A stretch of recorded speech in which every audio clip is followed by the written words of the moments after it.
One of the phrases used in the piece that you read out was, "Hey speaker, when you set aside your arrogance, when your arrogance is broken, then you'll have crossed the bridge, then you'll become one of us."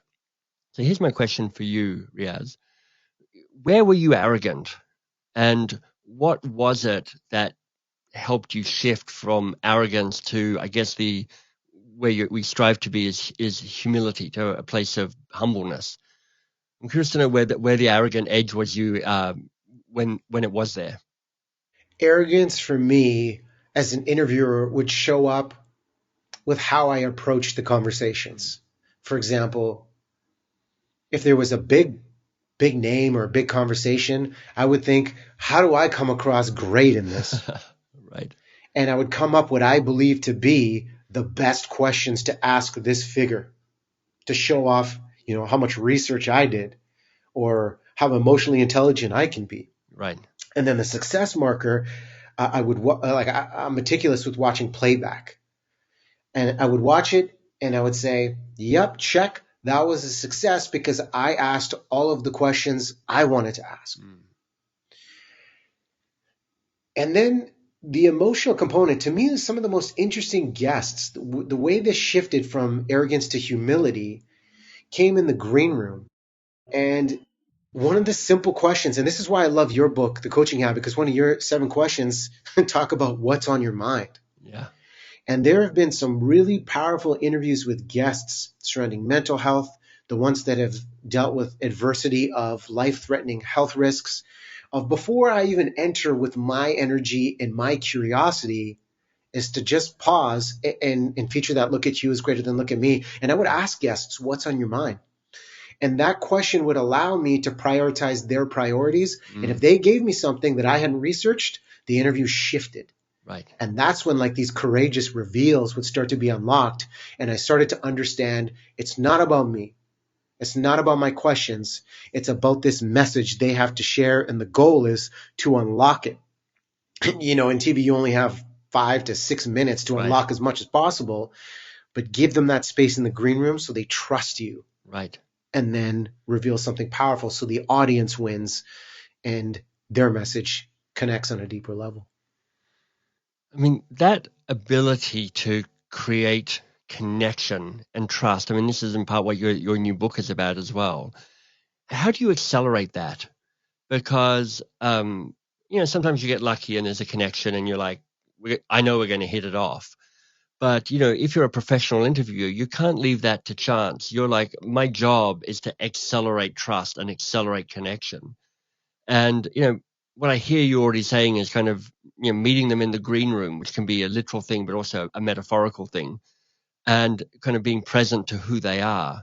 But I'm wondering if there's other ways that you helped make that sense of connection deepen and ripen more quickly.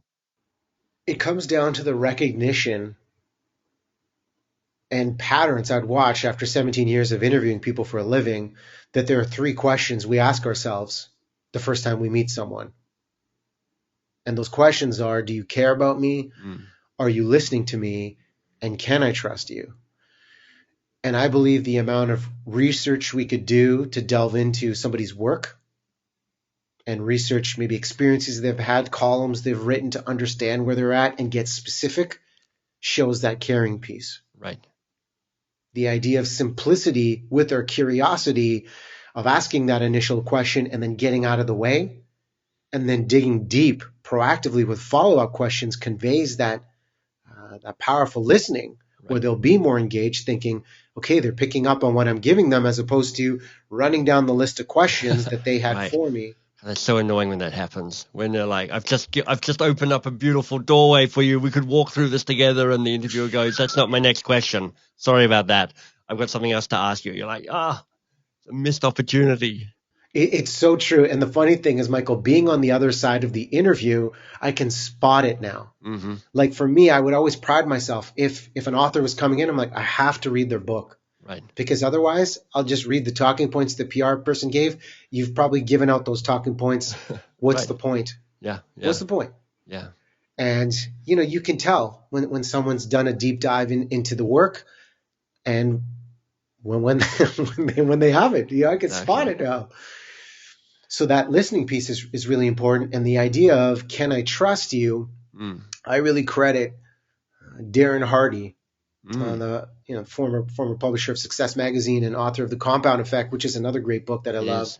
And I had the chance to sit with him a few years ago, and he's interviewed some of the greats.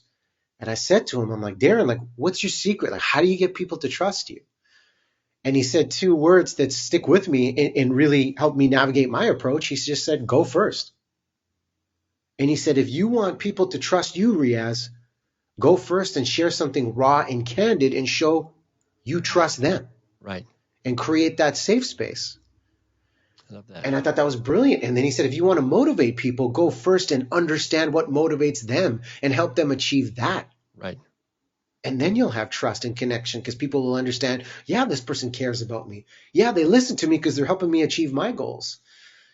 That idea of accelerating connection, Michael, comes down to those three questions. Do you care about me? Are you listening to me? And can I trust you? And recognizing if you can answer those when you meet somebody, those all have a high emotional component. Leaning into those goes a long way. Hey, it's MBS here. If you've got a question you'd like me to take on, or just drop it into the comments below.